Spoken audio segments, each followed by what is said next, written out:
kwa nawe fanichocha mianje nfunomba amuka we insati manake sachi fukwe fanidirana raran mafani fanandocha faniriko mtike yarivucha ratnisin saka na nitin tata na fam no yukilala Swekilala wizi ufambaza hanga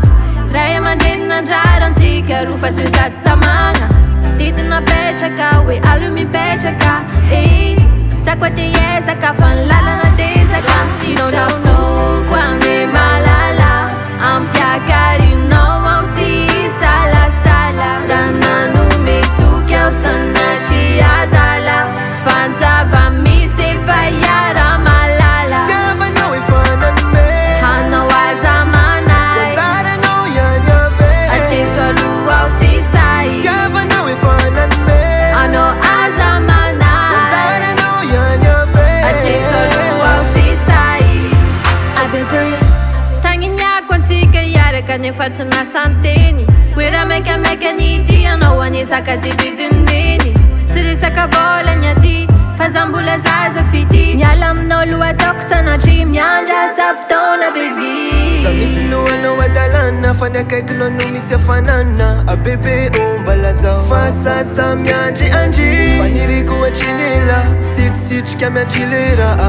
Rafiti wanowe fana tautiano Fani fana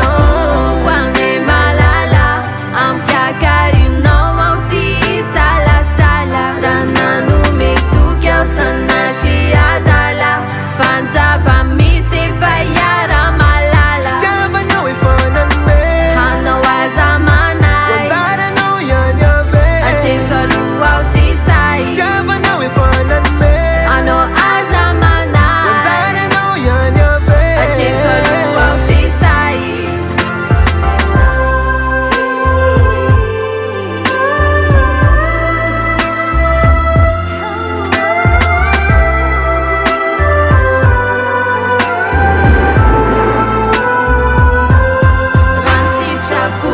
Kwane malala Ampia kari no auti Sala sala Rana nume tu kya sana shi adala Fanza va mi se fayara